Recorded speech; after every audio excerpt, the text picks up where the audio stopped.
नमस्कार दोस्तों, आप सभी का स्वागत है हमारी एक और नई वीडियो में।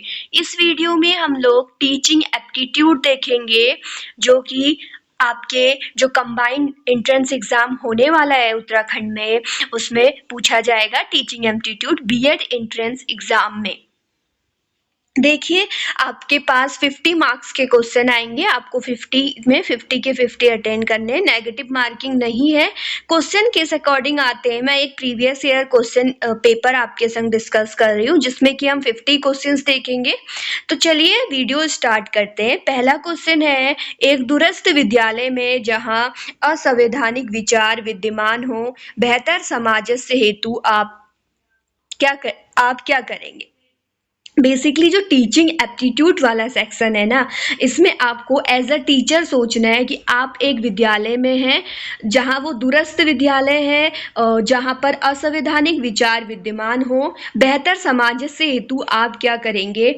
विद्यार्थियों में वैज्ञानिक सोच विकसित करने हेतु प्रयास करेंगे, मूक रहेंगे और किसी भी कीमत पर अपनी नौकरी बचाएंगे, विरोध करेंगे क्योंकि यह भारतीय संविधान की प्रतिस्पर्धा मूल्यों के अनुसार नहीं है। उपयुक्त में से कोई भी नहीं। चारों ऑप्शन में से इसमें जो सबसे सही है वो ऑप्शन ए है, विद्यार्थियों में वैज्ञानिक सोच विकसित करने का प्रयास करेंगे। एज अ टीचर जो एक टीचर को करना चाहिए, उसी पे डिपेंडेंट प्रश्न आपसे पूछे जाएंगे। तो दूसरा क्वेश्चन है कि विद्यार्थियों के प्रति अध्यापक के कार्य में शामिल है। एक अध्यापक के कार्य में क्या क्या शामिल है। गृह कार्य की जांच एवं पुनः कार्य देना, बालक को मार्गदर्शक देना और उन्नति व मूल्यांकन हेतु उसकी मदद करना। ऑप्शन सी में है ए और बी दोनों। ऑप्शन डी में उपयुक्त में से कोई भी नहीं। तो एक टीचर का, एक अध्यापक का जो कार्य है वो दोनों है। अब वो होमवर्क भी देगा टीचर को, होमवर्क भी चेक करेगा बच्चों का और उसे पुनः होमवर्क भी देगा, और बाकी अपना बालक का जो भी स्टूडेंट है उसका मार्गदर्शक करना टीचर का काम में दोनों शामिल है। तो ऑप्शन सी सही रहेगा।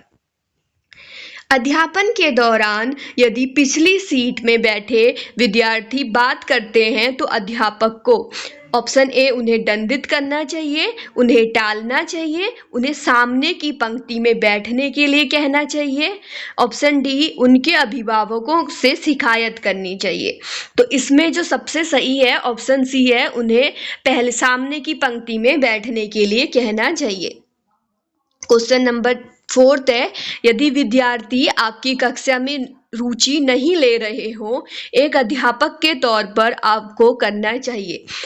आप एक क्लास में पढ़ा रहे हैं लेकिन वहाँ पे क्या है कि बच्चे रुचि नहीं ले रहे हैं आपके साथ पढ़ने में, तो आपको क्या करना चाहिए। ऑप्शन ए, आपकी शिक्षण विधि में सुधार करना चाहिए, विद्यार्थी को दंडित करना चाहिए, अपने विद्यार्थियों की गलतियाँ ढूंढना, या फिर उपयुक्त सभी।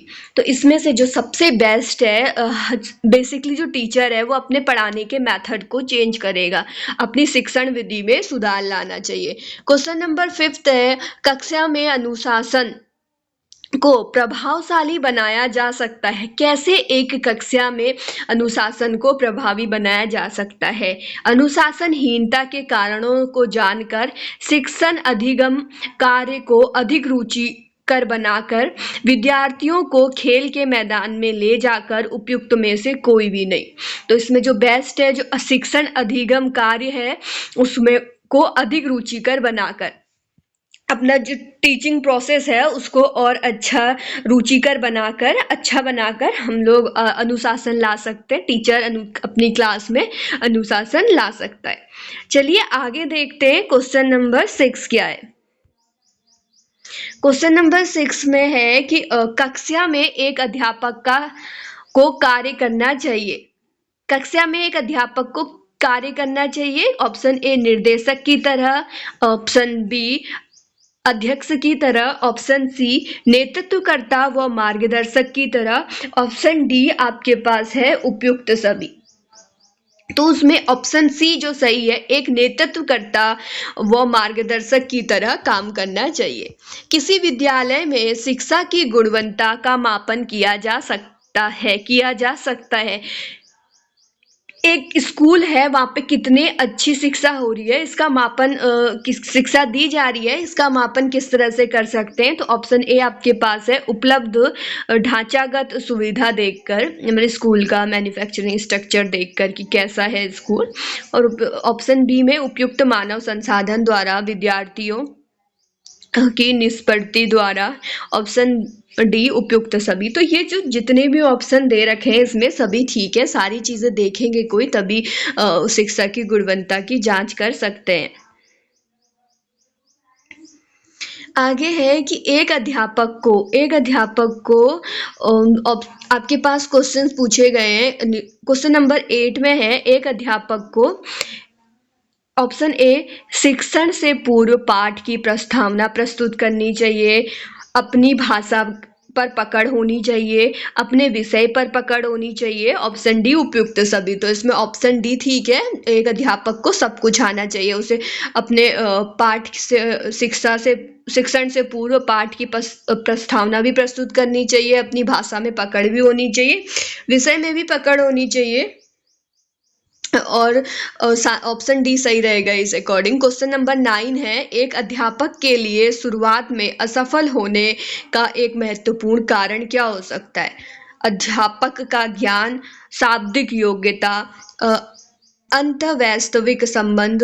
अगला चीज है विद्यार्थियों के साथ सख्ती। तो इसमें ऑप्शन ए ठीक है, अध्यापक को ज्ञान होना चाहिए। पहला कारण, अध्यापक अगर फेल हो रहा है तो ये हो सकता है, अध्यापक फेल हो रहे का मतलब है यहाँ पे कि पढ़ाने में अगर वो फेल हो रहा है, सबसे पहला रीजन यही हो सकता है कि उसके पास जो ज्ञान की कमी है। क्वेश्चन नंबर 10 है, शिक्षण में विद्यार्थियों की अधिकतम भागीदारी संभव है। कोई भी टीचिंग मेथड होते हैं ना, उसमें से कौन सा टीचिंग मेथड ऐसा है जिसमें विद्यार्थी ज़्यादा से ज़्यादा पार्टिसिपेट करेंगे, भागीदारी देंगे अपना? प्रयोगशाला विधि, चर्चा विधि द्वारा, व्याख्यान विधि द्वारा, या फिर स्वर्ण दृश्य साधन द्वारा? तो जब आपस में कम्युनिकेशन होगा, चर्चा होगी और टीचर और विद्यार्थी के बीच आपस में स्टूडेंट कम्युनिकेट करेंगे, उस टाइम पे हमारे जो होगी सबसे बेस्ट मेथड यही होता है टीचिंग का, जहाँ पे क्वेश्चंस पूछे जाते हैं, आपस में एक दूसरे से क्वेश्चन आंसर्स होंगे, वो मेथड ठीक रहेगा। क्वेश्चन नंबर 11 देखते हैं, शिक्षण में पहला महत्वपूर्ण पद है। तो शिक्षण का, टीचिंग का पहला महत्वपूर्ण पद क्या है? पढ़ाई जाने वाली सामग्री का आयोजन करना, पहले ही योजना बना लेना, कि पहले अपना योजना बना लेना कि ऐसे ऐसे पढ़ाऊंगा। ऑप्शन नंबर सी के अंदर है विद्यार्थियों की पृष्ठभूमि का ज्ञान होना। अगला ऑप्शन डी की उपयुक्त में से कोई भी नहीं। इसमें ऑप्शन सी ठीक है, टीचर को पहली बात इस चीज की जांच करनी चाहिए कि विद्यार्थी की पृष्ठभूमि, मतलब वो ज्ञान विद्यार्थी को किस लेवल तक आता है, कोई भी चीज अगर आती है तो उसका जो ज्ञान का लेवल है वो क्या है, ये चीज टीचर को पता होना चाहिए। चलिए क्वेश्चन नंबर 12 देखते हैं, यदि अध्यापक एक विद्यार्थी से प्रश्न का उत्तर देने में समर्थ नहीं है तो उसे करना चाहिए। अब आप खुद ही सोचिए, आप एज अ टीचर पढ़ा रहे हैं और किसी एक स्टूडेंट ने आपसे कोई क्वेश्चन पूछा, तो क्या आप उसका आंसर देने में अगर इन केस सक्षम नहीं है, समर्थ नहीं है, आप उसका आंसर नहीं दे पा रहे, तो आपको क्या करना चाहिए? ऑप्शन ए कि कहना, कि विद्यार्थी से कहना कि परामर्श के पश्चात मैं वो उत्तर दे वह उत्तर देगा। ऑप्शन बी विद्यार्थियों को विद्यार्थी को झिड़कना, और इस यहाँ पे इसका मतलब होगा कि झिड़कना से कि विद्यार्थी को ही आप उल्टा डांट दे रहे हैं। ऑप्शन नंबर सी है कि कहना कि प्रश्न गलत है, अपनी अज्ञानता के प्रति संकोच करना। तो आप एक टीचर हैं, वहां पे आप विद्यार्थी को प्रश्न पूछने पे डांटना बिल्कुल गलत है, जो कि अक्सर देखा जाता है, ऐसा नहीं करना चाहिए। लेकिन ऑप्शन नंबर बी के अंदर और सी के अंदर यह है कि कहना कि प्रश्न गलत है, अब क्वेश्चन गलत है ये भी नहीं कह सकते। ऑप्शन नंबर डी अपनी अज्ञानता के प्रति संकोच करना, ये भी नहीं सोच सकते उस टाइम पे कि गिल्टी फील नहीं कर सकते, मुझे नहीं आता है करके। ऑप्शन ए ठीक है कि आप उससे कह सकते हैं कि मैं देख के बताऊंगा आपको, परामर्श करने के पश्चात आपको उत्तर दूंगा। ऑप्शन नंबर ए ठीक रहेगा। जो टीचिंग एप्टीट्यूड वाला पार्ट रहता है ना, इसके अंदर आपको एज अ टीचर सोचना है, और मुझे लगता है सबसे बेस्ट पोर्शन यही है। आप 50 आउट ऑफ 50 भी ला सकते हैं। बस ध्यान से पढ़िए क्वेश्चन को और समझिए, फिर आंसर दीजिए। ऑप्शन नंबर 13 के अंदर है, यदि आपकी कक्षा में अधिकांश विद्यार्थी कमजोर हैं तो आप क्या करेंगे। बेसिकली पहला चीज है, अपने शिक्षण को धीमा करेंगे, अब उनकी परवाह नहीं करेंगे। ऑप्शन सी है कि अपनी शिक्षण गति को तेज रखेंगे ताकि विद्यार्थियों का बोध स्तर बढ़ सके। अपने शिक्षण को धीमा करने के समय बुद्धिमान विद्यार्थियों को अलग से निर्देशित करेंगे। आप अपनी जो शिक्षण विधि है उसको धीमा करेंगे ताकि जो वीक स्टूडेंट हैं वो भी समझ सकें, और जो थोड़े ठीक बच्चे हैं, बुद्धिमान विद्यार्थियों के लिए अलग से उन्हें निर्देश देंगे कि आप ये क्वेश्चन सॉल्व कर सकते हैं, ये अलग से कर सकते हैं, इस तरह से। अब क्वेश्चन नंबर 14 है, विद्यार्थियों के साथ अच्छी अंतःक्रिया विकसित करने हेतु एक अध्यापक को करना चाहिए। ऑप्शन ए, कक्षा में प्रजातांत्रिक वातावरण का निर्माण करना चाहिए, उन्हें मार्ग दिखलाना चाहिए, अच्छी संवाद क्षमता विकसित करने पर ध्यान देना चाहिए। ऑप्शन डी, उपयुक्त सभी। तो इसमें ठीक है सभी ऑप्शन नंबर, सारे ऑप्शन ठीक है, उपयुक्त सभी। कक्षा में प्रजातांत्रिक वातावरण भी जरूरी है, और प्रजातांत्रिक वातावरण के साथ साथ उन्हें मार्ग दिखाना चाहिए, ये भी ठीक है। टीचर ही दिखाएगा स्टूडेंट को। और ऑप्शन नंबर आपके पास सी है, अच्छी संवाद क्षमता विकसित करनी। ठीक है बच्चे, संवाद क्षमता विकसित करने पर भी ध्यान देना चाहिए। एक अध्यापक पेशेवर है यदि वह किसी पेशेवर आचार संहिता का अनुसरण करता है, वह किसी पेशे के लिए वेतन पाता है, उसके पास पेशेवर अध्यापक प्रशिक्षण की उपाधि है, या अगला है उपयुक्त सभी। तो देखो इस पे बहुत सोचना पड़ेगा तो ये आंसर ठीक होगा। उसमें जो सभी ऐसा लगता है ना इस वाले पार्ट में, टीचिंग एप्टीट्यूड वाले में, कि सारे आंसर ठीक हैं यार, सभी ठीक है, उनमें से कोई एक छांटना थोड़ा मुश्किल है। बट जब आप एमसीक्यू अटेंड करते हैं ना, तो ऑप्शन को एलिमिनेट करने की कोशिश करिए। पहले दो ऑप्शन जो बिल्कुल भी नहीं लग रहे उन्हें कैंसिल आउट करिए, फिर बाकी दो में से छांटना थोड़ा टफ हो जाता है, वो भी कर पाएंगे आप प्रैक्टिस सेट लगाएंगे तो। बाकी इसका जो पीडीएफ है आपको प्रोवाइड कर दिया जाएगा, आप ये वाला पीडीएफ भी फिर से लगा सकते हैं, टेलीग्राम पे आपको मिल जाएगा। अगला है क्वेश्चन नंबर 16 कि शिक्षण प्रभावी होना चाहिए। शिक्षण टीचिंग जो है वो प्रभावशाली होना यदि कब होगा। पहला है कि कक्षा का वातावरण प्रजातांत्रिक होगा।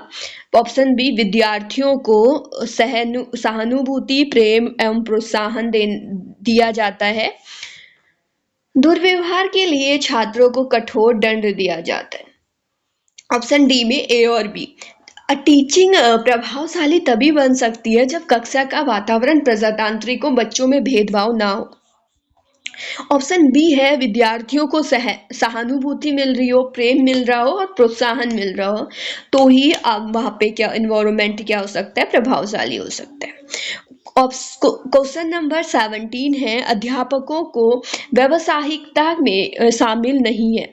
क्या शामिल नहीं है? पेशेवर आचार विचार का अनुपालन, सहयोगियों के प्रति जिम्मेदारी का अनुपालन, धार्मिक पक्षपात का अनुपालन, सामुदायिक कल्याण का अनुपालन। तो इसमें जो शामिल नहीं है वो है धार्मिक पक्षपात। आप धार्मिक पक्षपात नहीं कर सकते हैं किसमें, आप अध्यापक हैं तो एज अ टीचर। किशोरियों से निपटने के दौरान एक अध्यापक को, ऑप्शन ए, किसी समस्या की स्थिति में प्रधानाचार्य से शिकायत करनी चाहिए, उनके साथ स्पष्ट रहकर उनकी ऊर्जा को रचनात्मक तरीके तरीकों में लगाना चाहिए, उनके साथ खेलना चाहिए, उपयुक्त में से कोई भी नहीं। तो ऑप्शन बी ठीक है, उनके साथ स्पष्ट रहकर उनकी ऊर्जा को रचनात्मक तरीकों में लगाना चाहिए। क्वेश्चन नंबर 19, शारीरिक रूप से विकलांग विशिष्ट विद्यार्थी हेतु विद्यालय में निम्नलिखित आवश्यक है। पहला, एक आवश्यक सामग्री की सुविधा। ऑप्शन बी छात्रवृत्ति। ऑप्शन सी कक्षा शौचालय में उचित प्रवेश की सुविधा। ऑप्शन डी भोजन की व्यवस्था। तो इसमें ऑप्शन सी सबसे सटीक है कि कक्षा और जो शौचालय है उसमें वो आसानी से प्रवेश आ जा सके, प्रवेश की सुविधा हो। ये ऑप्शन बिल्कुल ठीक रहेगा। चलिए आगे हम अपने क्वेश्चन को देखते हैं। हमने क्वेश्चन नंबर 19 तक देख लिया। अब आगे क्वेश्चन नंबर 20 देखेंगे। इसमें है कि बेहतर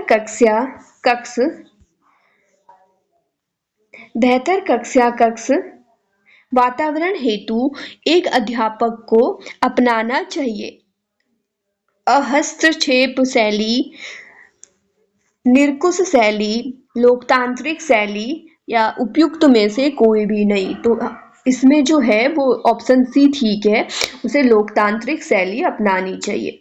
विद्यालय क्वेश्चन नंबर 21 है, विद्यालय को गतिविधियां डैश के अनुसार विकसित करनी चाहिए। बालक की आवश्यकता, बालक की रुचि, बालक की योग्यता या फिर उपयुक्त सभी। स्कूल्स में जो एक्टिविटीज होती हैं वो किस अकॉर्डिंग विकसित करनी चाहिए ये पूछ रहे हैं। तो ठीक है, स्टूडेंट की क्या नीड है, इंटरेस्ट क्या है और क्या योग्यता है, इसके अकॉर्डिंग ही करनी चाहिए। क्वेश्चन नंबर 20 है, यदि छात्रों के एक गुट आपस में झगड़ रहे हैं तो आप एक टीचर हैं स्कूल पे और क्या कर रहे हैं, छात्र का एक समूह आपस में झगड़ रहा है, तो आप क्या करेंगे? ये क्वेश्चन है आपके पास। तो प्रधानाचार्य को सूचित करेंगे, पुलिस से शिकायत करेंगे, किसी एक गुट का समर्थक कर झगड़े को समाप्त करेंगे, क्योंकि आप अकेले हैं तो स्थान छोड़ देंगे। तो इसमें से जो बेस्ट ऑप्शन है वो ऑप्शन नंबर ए है, प्रधानाचार्य को सूचित करेंगे। क्वेश्चन नंबर 23 है, एक सफल अध्यापक की सर्वोत्तम पहचान है, उसकी सामाजिक स्थिति क्या है, व्यक्तिगत स्थिति क्या है, और ऑप्शन नंबर सी लोकप्रियता क्या है, और ऑप्शन नंबर डी है विद्यार्थियों की निष्पत्ति। ऑप्शन डी इसमें ठीक है, विद्यार्थियों की निष्पत्ति। क्वेश्चन नंबर 24 है, निम्नलिखित प्रभावशाली अध्यापक की मुख्य विशेषता है सिवाय। अब ये बोल रहा है कि देखो क्वेश्चन एग्जामिनर ने आपको दे दी ना यहाँ पे कोई एक अच्छी बॉल, अब देखिए आप सिक्सर लगा पाते हैं या नहीं लगा पाते। तो देखिए क्वेश्चन नंबर इसमें बोल रहा है सिवाय, तो एक ऑप्शन ठीक नहीं है और बाकी सारे ऑप्शंस ठीक हैं। तो वो एक ऑप्शन ढूंढना है जो प्रभावशाली अध्यापक की मुख्य विशेषता में शामिल नहीं है। तो ऑप्शन ए कक्षा में विद्यार्थियों के एक समूह की तरफदारी करना, ऑप्शन बी विद्यार्थियों की मदद करना, ऑप्शन सी अनुशासनहीन गतिविधियों में विद्यार्थियों की भागीदारी को कम करना, ऑप्शन डी विद्यार्थियों के मार्गदर्शक में सुधार हेतु अभिभावक से मिलना। तो इसमें जो ऑप्शन ए है ये एक मुख्य विशेषता में शामिल नहीं है प्रभावशाली अध्यापक के, इफेक्टिव टीचर के। तो इसमें से ऑप्शन ए की कक्षा में विद्यार्थियों की एक समूह की तरफदारी करना ये एक इफेक्टिव टीचर की पहचान नहीं है। क्वेश्चन नंबर 25 है, व्यवसाय संबंधित दिशा निर्देश की जानकारी एक अध्यापक के लिए सहायक हो सकती है। अगर एक अध्यापक को बिजनेस से रिलेटेड व्यवसाय संबंधित जानकारी है, वो उसके अच्छे खासा दिशा निर्देश दे सकता है, तो उसके लिए किस तरह से वो सहायक हो सकती है, मददगारी हो सकती है। तो ऑप्शन ए है विद्यार्थियों को व्यवसाय ज्ञान ऑप्शन ए है कि विद्यार्थियों को व्यवसाय ज्ञान की जानकारी देने में, भविष्य में सही व्यवसाय चुनने की योग्यता विकसित करने में, विद्यार्थियों के बीच जागरूकता बढ़ाने में, ऑप्शन डी विद्यार्थियों के बीच लोकप्रिय होने में। तो इसमें जो सही है वो ऑप्शन बी है, भविष्य में सही व्यवसाय चुनने की योग्यता विकसित करने में, व्यावसायिक संबंधित दिशा निर्देशन की जानकारी एक अध्यापक के लिए सहायक हो सकती है। ठीक है, वो बच्चों के अंदर ये विकसित कर सकता है कि भविष्य में कौन सा व्यापार वो चुने ना उसके लिए ठीक रहेगा। ऑप्शन बी इसमें राइट है। क्वेश्चन नंबर 26, अपने विद्यालय के प्राचार्य द्वारा लिए जाने वाले गलत निर्णय में आप क्या करेंगे? उनकी ऑप्शन ए उनकी प्रशंसा करेंगे, ऑप्शन बी उनकी आलोचना करेंगे, ऑप्शन सी शांत रहेंगे, ऑप्शन डी उन्हें इससे ना दोहराने की कठोर चेतावनी देंगे। अब देखिए एक अच्छा दमदार क्वेश्चन है आपके पास, क्या करेंगे आप अगर आपके स्कूल के जो प्रिंसिपल है, स्कूल के आपसे ऊपर पोस्ट है उनकी, तो उनका डिसीजन मानना भी आपके काम है, तो आप क्या करेंगे? इसमें जो सबसे सही है ऑप्शन बी है, उनकी आलोचना करेंगे। क्वेश्चन नंबर 27 है, विद्यालय में किसी सहयोगी से बहस की स्थिति में आप क्या करेंगे? ऐसी स्थिति पैदा हो गई है जहां आपकी जो सहयोगी टीचर्स हैं उनके साथ बहस की स्थिति पैदा हो गई है, तो आप क्या करेंगे? ऑप्शन ए विद्यार्थियों के बीच उनकी आलोचना करेंगे, ऑप्शन बी प्रधानाचार्य से उन्हें दंडित करने की शिकायत करेंगे, ऑप्शन सी उसे नजरअंदाज करेंगे, ऑप्शन डी उनकी सहयोगिता दूसरे सहयोगियों के बीच अपना पक्ष रखेंगे। तो उसमें ऑप्शन नंबर डी सबसे बेस्ट है कि दूसरे जो आपके सहयोगी है उनके बीच अपना पक्ष रखिए। ऑप्शन नंबर डी सीखने से क्या तात्पर्य? जीवन में सामंजस्य या फिर समायोजन, ऑप्शन ए ज्ञानार्जन, ऑप्शन बी, ऑप्शन सी परीक्षा में ज्यादा अंक प्राप्त करना, ऑप्शन डी व्यवहार में परिवर्तन। तो सीखने से जो मेन मतलब है ना, तात्पर्य है, वो है व्यवहार में परिवर्तन। ज्यादातर लोगों को ऑप्शन नंबर सी ठीक लगेगा कि परीक्षा में ज्यादा अंक प्राप्त करना, तो राइट ये नहीं है। नंबर तो आप ऐसे भी ला सकते हैं, लेकिन अब अगर आपके पास अच्छे मैनर है, आपका व्यवहार में परिवर्तन आ रहा है, अच्छी चीजें सीखने का यही मतलब है। क्वेश्चन नंबर 29 देखते हैं, अध्यापक का मुख्य दायित्व है, एक टीचर का मुख्य दायित्व क्या है? ऑप्शन ए कक्षा में जितना संभव हो उतना बेहतर अध्यापन करना, ऑप्शन बी सरकारी नीतियों को लागू करना, ऑप्शन सी विद्यालय अभिलेखों का अनुसरण करना, ऑप्शन डी अभिभावकों से मिलना। तो इसमें बेस्ट है ऑप्शन नंबर ए, कक्षा में जितना संभव हो उतना बेहतर अध्यापन करना। क्वेश्चन नंबर 30 है, एक नव नियुक्त अध्यापक के लिए आवश्यक है, अगर एक कोई ऐसा टीचर है जिसकी अभी नई नई ज्वाइनिंग हुई है, तो उसके लिए क्या आवश्यक है, आपसे ये क्वेश्चन में पूछा जा रहा है। अपनी कक्षा में विद्यार्थियों के साथ तालमेल विकसित करना, विद्यार्थियों की पसंद व नापसंद की परवाह न करते हुए शिक्षण प्रारंभ करना, ऑप्शन सी विषय की विस्तृत रूपरेखा प्रस्तुत करना, ऑप्शन डी ए और बी दोनों। तो इसमें जो आंसर है वो ऑप्शन नंबर डी सही है। ऑप्शन नंबर डी में आपको ए और बी दोनों दे रखा है। तो एक जो न्यू ज्वाइनिंग टीचर है, वो उसका सबसे पहले यही काम बनता है कि वो विद्यार्थियों के साथ तालमेल विकसित करे और विद्यार्थियों की पसंद नापसंद की का भी ध्यान रखें।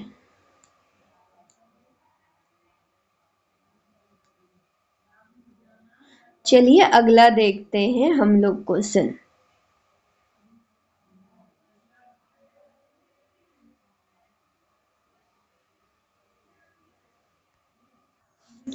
क्वेश्चन नंबर 31 है, आपका एक सहयोगी अक्सर अश्लील मजाक में व्यस्त रहता है। आप ऑप्शन ए उससे आगे बात नहीं करेंगे। ऑप्शन बी उसे अपनी भाषा के प्रति सावधान रहने के लिए अनुदेश करेंगे। ऑप्शन सी उसके साथ झगड़ा करेंगे। ऑप्शन डी दृढ़ता पूर्वक उसे बताएंगे कि वह एक प्रकार के मजाक में अपना वक्त व्यर्थ ना गवाए। तो इसमें आपके लिए जो सबसे बेस्ट ऑप्शन है ऑप्शन नंबर डी है कि दृढ़ता पूर्व उसे बताएंगे कि इस तरह से मजाक में अपना व्यर्थ समय ना गवाए। क्वेश्चन नंबर 32 है, यदि अध्यापन के दौरान कक्षा में कुछ गड़बड़ी होती है तो एक अध्यापक को करना चाहिए। अब ठीक है, आप पढ़ा रहे हैं, आपसे कुछ गड़बड़ी हो गई, उस केस में आप क्या करेंगे क्लास में। ऑप्शन ए शिक्षण कार्य कक्षा पूरी होने तक जारी रखना चाहिए। जो शिक्षण जो पढ़ा रहे हैं वो कक्षा पूरी होने तक जारी रखना चाहिए। विद्यार्थियों की पहचान करना और उन्हें दंडित करना। अगला चीज है कि थोड़ा ठहराव रखना और आगे बढ़ना। ऑप्शन डी उपयुक्त सभी। तो इस केस में क्या करेंगे, आप क्लास में पढ़ा रहे हैं, कुछ गड़बड़ी होगी, शोर हो गया, हल्ला हो गया, उसके बच्चे हल्ला कर रहे हैं, उस केस में आप क्या करेंगे। या किसी बच्चे ने कुछ कंप्लेन कर दी कि मेरे साथ ऐसा हो गया, उस केस में आप क्या करेंगे, आप अपना पढ़ाना जारी रखेंगे। ऑप्शन बी कि आप विद्यार्थियों को की पहचान करेंगे कौन ऐसा कर रहा है और उसे दंडित करेंगे। ऑप्शन नंबर सी थोड़ा ठहराव रखेंगे और आगे बढ़ेंगे। ऑप्शन डी उपयुक्त सभी। तो इसमें से कौन सा ऑप्शन बेस्ट है, तो ऑप्शन सी बेस्ट है, थोड़ा ठहराव रखना और आगे बढ़ना। क्वेश्चन नंबर 33 है, शिक्षण प्रक्रिया में शामिल है, टीचिंग मेथड में क्या शामिल है। तो ये ना बहुत रिपीटेड क्वेश्चन है, बार बार आपको पता होना चाहिए कि टीचिंग मेथड में क्या क्या शामिल है। तो पहला जो आपके पास क्वेश्चन नंबर 33 में ऑप्शन है शिक्षण एवं मूल्यांकन, अपने विद्यार्थियों को जानना, विद्यार्थियों को दिशा देना। ऑप्शन डी उपयुक्त सभी। तो इसका जो आंसर है उपयुक्त सभी, सबके सब शामिल है टीचिंग मेथड में। क्वेश्चन नंबर 34, एक अध्यापक से अपेक्षा की जाती है, एक अध्यापक से क्या अपेक्षा की जाती है। ऑप्शन ए छात्र राजनीति में संलग्न रहना। ऑप्शन बी सामाजिक गतिविधियों का आयोजन। ऑप्शन सी जरूरतमंद विद्यार्थियों को व्यक्तिगत मदद करना। ऑप्शन डी पक्षपात रहित मूल्यांकन करना। अध्यापक से क्या अपेक्षा नहीं की जा सकती, क्या अपेक्षा नहीं कर सकते। देखो पक्षपात रहित मूल्यांकन करना तो बिल्कुल सही ऑप्शन है, आपको गलत ऑप्शन चुनना है। और जरूरतमंद विद्यार्थियों की व्यक्तिगत मदद करना, ये भी ठीक है। और ऑप्शन नंबर बी है सामाजिक गतिविधियों का आयोजन करना, ये भी ठीक है। ऑप्शन ए गलत है, आप छात्र राजनीति में संलग्न नहीं रह सकते टीचर। और अगला क्वेश्चन नंबर 35 है, अध्यापक को चाहिए क्या चाहिए। सब ऑप्शन ए अपने विद्यार्थियों के मौजूदा ज्ञान को जानना, ये ठीक है कि टीचर के लिए जरूरी है कि ये चीज जाने कि उसके जो विद्यार्थी हैं उसका ज्ञान कितना है, मौजूदा ज्ञान क्या है। ऑप्शन नंबर बी कि विद्यार्थियों के सीखने को प्रभावित करने वाले कारकों के प्रति जागरूक रहना। ऑप्शन सी अपने विद्यार्थियों की उत्सुकता को जगाने की योजना बनाना। ऑप्शन डी उपयुक्त सभी। तो एक टीचर है, आप अध्यापक के पास विद्यार्थियों की मौजूदा ज्ञान को जानना, ये जानना जरूरी है कि आपके विद्यार्थी को कितना ज्ञान है, कितना आता है उसे। ऑप्शन नंबर बी में है कि विद्यार्थियों को सीखने को, ठीक है, आप विद्यार्थी को प्रभावित करेंगे कि वो सीखे चीजों को और उसके प्रति सीखने के प्रति जागरूक करेंगे। आपको कारण पता होना चाहिए, आप किस किस तरह से जागरूक कर सकते हैं विद्यार्थियों को सीखने के प्रति। अपने विद्यार्थियों की उत्सुकता को जगाने की योजना बनाना। तो इसमें जो ऑप्शन बेस्ट है ऑप्शन नंबर डी उपयुक्त सभी, सभी के सभी ठीक है। क्वेश्चन नंबर 26 से देखते हैं, अनुशासनहीनता करने वाले विद्यार्थियों के संबंध में निम्नलिखित में से कौन से सर्वाधिक सही है। तो एक ऐसे विद्यार्थी जो अनुशासनहीनता करते हैं उनके लिए आप क्या करेंगे, उन्हें प्रधानाचार्य के कार्यालय के बाहर भेज देना चाहिए। उन्हें ऐसे विद्यार्थियों को प्रधानाचार्य के पास तक भेजना चाहिए जब अन्य उपाय असफल हों। ऑप्शन सी, उनके अभिभावकों को प्रधानाचार्य के साथ बैठक के लिए बुलाना चाहिए। ऑप्शन डी, ऐसे विद्यार्थियों की कक्षा में पूर्णतः उपेक्षा करनी चाहिए। तो इसमें से सारे ऑप्शंस में से कौन से ऑप्शन ऐसे हैं जो बिल्कुल ठीक है। तो इसमें जो ऑप्शन नंबर बी है वो ठीक है कि ऐसे विद्यार्थियों को प्रधानाचार्य के पास तक भेजना चाहिए जब अन्य उपाय असफल हो जाएं। चलिए अगला क्वेश्चन देखते हैं। क्वेश्चन नंबर हमारा 36 अगला क्वेश्चन होगा। तो क्वेश्चन नंबर 36 हमने देख लिया था। क्वेश्चन नंबर 37 होगा अगला क्वेश्चन। इसमें देखते हैं 37 में बोल रहे हैं कि पिछली सीट पर बैठे एक बालक श्यामपट्ट देखते समय बार बार अपनी आंखों को मलता है। इसका संभावित कारण हो सकता है। श्यामपट्ट से यहाँ पे बात है कि ब्लैक बोर्ड। अब ऑप्शन ए है क्वेश्चन नंबर 37 का, बालक की ऊंचाई कम हो और वह लिखित विषय वस्तु को स्पष्ट देख पाने में असमर्थ हो, श्यामपट्ट प्रकाश की तेज चमक से प्रभावित हो। ऑप्शन बी, बालक की आंखों की दृष्टि कमजोर हो। तो इसमें जो कौन से कारण हो सकते हैं, तो क्वेश्चन नंबर 37 का सही आंसर है ऑप्शन नंबर सी, जिसमें बालक की आंखों की दृष्टि कमजोर होगी। क्वेश्चन नंबर 38, शिक्षण प्रारंभ होता है अग्रिम योजना के साथ, विद्यार्थियों की पृष्ठभूमि को जानने के बाद, शिक्षण सहायता सामग्री की तैयारी के साथ, मूल्यांकन के साथ। तो इसमें जो ऑप्शन नंबर बी है वो ठीक है, विद्यार्थी की पृष्ठभूमि की जानने के बाद, ये जानने के बाद कि विद्यार्थी को कितना नॉलेज है, उसे कितना आता है, उसके बाद ही आप आगे पढ़ा सकते हैं। क्वेश्चन नंबर 39, एक प्रभावशाली अध्यापक, एक इफेक्टिव टीचर। ऑप्शन ए, विद्यार्थियों को पहल करने हेतु बढ़ावा देगा, विद्यार्थियों की चिंता के स्तर को कम करता है, विद्यार्थियों के बीच शिक्षा के महत्व को साझा करता है, उपयुक्त सभी। तो एक इफेक्टिव टीचर जो है वो ये सारे काम करेगा, वो विद्यार्थियों को पहल करने को बढ़ावा देगा, विद्यार्थियों की चिंता के स्तर को भी कम करेगा और विद्यार्थियों के बीच शिक्षा के महत्व को साझा भी करता है।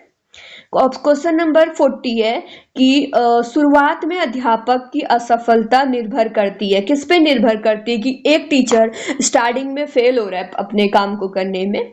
तो इसमें आपको 4 ऑप्शन दे रखे। पहला ऑप्शन विषय वस्तु का ज्ञान, उसे विषय वस्तु का ज्ञान पूरी तरह से नहीं है। और ऑप्शन बी, प्रबंधन जो योग्यता पर वो मैनेजमेंट सही से नहीं कर पा रहा है। ऑप्शन नंबर सी, व्यक्तित्व एवं कक्षा से इसे जोड़ने की योग्यता पर, संवाद करने की योग्यता पर। तो इसमें जो सी है वो ठीक है, व्यक्तित्व एवं कक्षा में से इसे जोड़ने की योग्यता पर। क्वेश्चन नंबर 41 है, विद्यालय एवं इसके कर्मचारियों को निम्नलिखित बड़ी जिम्मेदारी दी गई है। एक विद्यालय और उसमें उपस्थित सभी कर्मचारियों को क्या बड़ी जिम्मेदारी दी गई है। तो क्वेश्चन नंबर ए है, विद्यार्थियों की आवश्यकता व समाज के मांग का ध्यान रखना। ऑप्शन बी है, विद्यालयी कार्यक्रम तैयार करना। ऑप्शन सी, विद्यार्थी को नौकरी प्राप्त करने लिए तैयार करना, विद्यालय की गतिविधियों का संचालन करना। तो ऑप्शन बी में से लगभग सभी ऐसे लग रहे हैं बिल्कुल ठीक है, लेकिन इसमें से हमें एक सबसे अच्छा ऑप्शन जो ठीक है वो हमें चूज करना पड़ेगा। तो ऑप्शन नंबर ए इसमें बिल्कुल ठीक है, विद्यार्थियों की आवश्यकता व समाज की मांग को ध्यान में रखना। ये और क्वेश्चन नंबर आपके पास 42 है, यदि आपके कुछ विद्यार्थी विद्यालय में आपके साथ दुर्व्यवहार करते हैं तो आप क्या करेंगे? पहला ऑप्शन, प्रधानाचार्य से शिकायत करेंगे। ऑप्शन नंबर बी, उनके अभिभावक को मिलने के लिए बुलाएंगे। अन्य अध्यापकों से उन विद्यार्थियों का विरुद्ध बुलवाएंगे। उन अपने चरित्र व विद्रता से उनके व्यवहार में सुधार लाएंगे। तो इसमें जो सबसे बेस्ट ऑप्शन ऑप्शन डी है, यदि विद्यार्थी विद्यालय में शिक्षक के साथ दुर्व्यवहार करते हैं तो शिक्षक को अपने चरित्र व विद्रता के साथ उनके व्यवहार में सुधार लाने का प्रयास करना चाहिए। ऑप्शन नंबर 43 है, एक प्रजातांत्रिक कक्षा कक्ष। ऑप्शन ए, व्यक्ति को सम्मान करती है। एक कक्षा कक्ष व्यक्ति का सम्मान करती है, संवैधानिक सिद्धांतों का पालन करती है, समाज शिक्षण शैक्षिक अवसरों में विश्वास करती है, उपयुक्त सभी। तो एक प्रजातांत्रिक कक्षा कक्ष ये सभी कार्य करती है, वो व्यक्ति का सम्मान भी करती है, संवैधानिक सिद्धांतों का पालन भी करती है, समान शैक्षणिक अवसरों में विश्वास करती है। क्वेश्चन नंबर 44 है, अध्यापक के संबंध में निम्नलिखित के अतिरिक्त अन्य कथन है। अध्यापक क्या है? मित्र है, मार्गदर्शक है, और दार्शनिक है या फिर केवल वह पढ़ाए जो वह जानता है। और अगला चीज ऑप्शन सी में है, अवांछित व्यवहार में परिवर्तन और कक्षा का मुखिया। तो एक अध्यापक के तौर पर जो इसमें बेस्ट ऑप्शन है,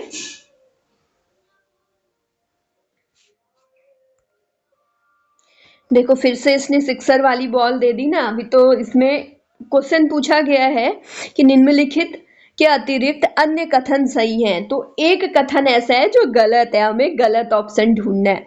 तो इसमें क्वेश्चन नंबर जो बी है वो गलत है, केवल वह पढ़ाए जो वह जानता है, ये गलत है। एक टीचर है तो वो मित्र मार्गदर्शक के तौर पर आपके साथ रह सकता है, व्यवहार में परिवर्तन लाना उसका भी काम है, और कक्षा का मुखिया भी होता है। तो इस तरह की बॉलों पे ध्यान रखें, आपको सिक्सर ही मारना है। तो देख लीजिए क्वेश्चन नंबर 45 देखते हैं आगे। निम्नलिखित के अतिरिक्त प्रभावशाली शिक्षण है। देखो फिर इसने ऐसी बॉल दे दी ना, इसके निम्नलिखित के अतिरिक्त बोल रहा है, तो इसमें से एक ऑप्शन ऐसा है जो गलत है। अध्यापक समय पर पाठ्यक्रम पूरा कर ले, अध्यापक विद्यार्थियों की गलती ढूंढता है। ऑप्शन सी, लगन के साथ शिक्षण। ऑप्शन डी, कक्षा नियंत्रण से अधिक शिक्षण पर जोर। तो इसमें क्या बेस्ट ऑप्शन है? ऑप्शन नंबर ऐसा नहीं, इसमें ऐसा कौन सा ऑप्शन है जो कि गलत है? बाकी के तीन ऑप्शन सही है। अतिरिक्त तो बोला है ना इसने क्वेश्चन नंबर 45 में, तो इसमें जो डी वाला है वो गलत है कि कक्षा नियंत्रण से अधिक शिक्षण पर ध्यान दें। ये वाला ऑप्शन आप एलिमिनेट कर सकते हैं।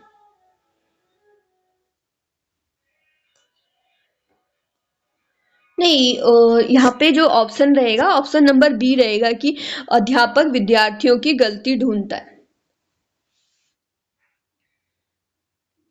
45 का बी वाला कि अध्यापक से विद्यार्थियों की गलती ही नहीं ढूंढता है ना, बाकी सारे काम भी करता है।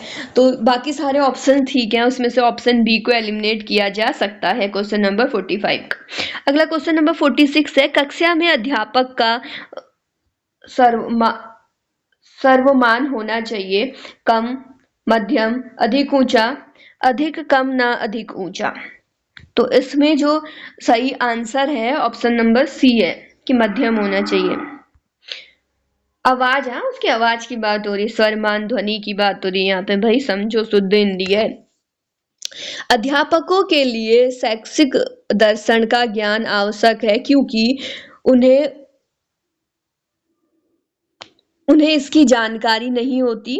ऑप्शन बी, दर्शन सभी विषयों का आधार है। ऑप्शन सी, उनका अपना दर्शन नहीं होता। ऑप्शन डी, इसे जानकर वे अपने कार्य में सुधार ला सकते हैं। तो इसमें जो बेस्ट आंसर रहेगा ऑप्शन डी रहेगा कि अगर उसने शैक्षिक दर्शन की ज्ञान है तो वो अपने कार्य में सुधार ला सकते हैं। यदि विद्यार्थी कक्षा में समझने में असमर्थ हो तो अध्यापक को, अगर वो समझने में असमर्थ है कक्षा में कोई विद्यार्थी, तो उस केस में टीचर को क्या करना चाहिए, विषय वस्तु को आसान बनाना चाहिए। ऑप्शन बी, प्रकरण को बार बार परिभाषित करना चाहिए। प्रकरण को उदाहरणों के साथ स्पष्ट करना चाहिए। डी, उपयुक्त सभी। तो इसमें से जो बेस्ट आंसर है ऑप्शन नंबर सी है, जो भी वो समझा रहा है उसे एग्जाम्पल के साथ परिभाषित करिए बार बार। क्वेश्चन नंबर 49, यदि विद्यार्थियों द्वारा आप पर एक अध्यापक के तौर पर टिप्पणी की जाती है तो आप उन्हें दंडित करेंगे, आंतरिक मूल्यांकन के दौरान उनसे बदला लेंगे, उनके निष्कासन की सिफारिश करेंगे। ऑप्शन डी, मूल्यांकन के वक्त पक्षपात रहित रहेंगे। तो इसमें से जो बेस्ट है ऑप्शन डी है, आपको मूल्यांकन के वक्त कोई पक्ष इस अकॉर्डिंग पक्षपात नहीं करना है कि उन्होंने आप पर टिप्पणी की। क्वेश्चन नंबर 50 है, परीक्षा में कुछ विद्यार्थियों की असफलता दोष है। अगर कुछ विद्यार्थी ऐसे हैं जो असफल हो रहे हैं तो उस असफलता का दोष विषय अध्यापक का है, उन विद्यार्थियों के अभिभावकों का है, स्वयं उन विद्यार्थियों का है या प्रधानाचार्य का है। तो इसमें जो सबसे बड़ी गलती है उन विद्यार्थियों की खुद की है। तो यही थे आज के हमारे 50 क्वेश्चंस। आपके पास टीचिंग एप्टीट्यूड 50 मार्क्स का आएगा, जो कि हमने आज एक प्रैक्टिस लगाया। ये आपका प्रीवियस ईयर क्वेश्चन पेपर है। इसी तरह के क्वेश्चंस आपसे पूछे जाते हैं। पूरे का पूरा 50 मार्क्स कवर करता है आपका टीचिंग एप्टीट्यूड वाला पार्ट। इसी तरह की और भी टीचिंग एप्टीट्यूड की सीरीज के लिए बने रहिए हमारे चैनल के साथ, और इसी तरह की और वीडियोस के लिए हमारे चैनल को सब्सक्राइब करिए। Thank you for watching.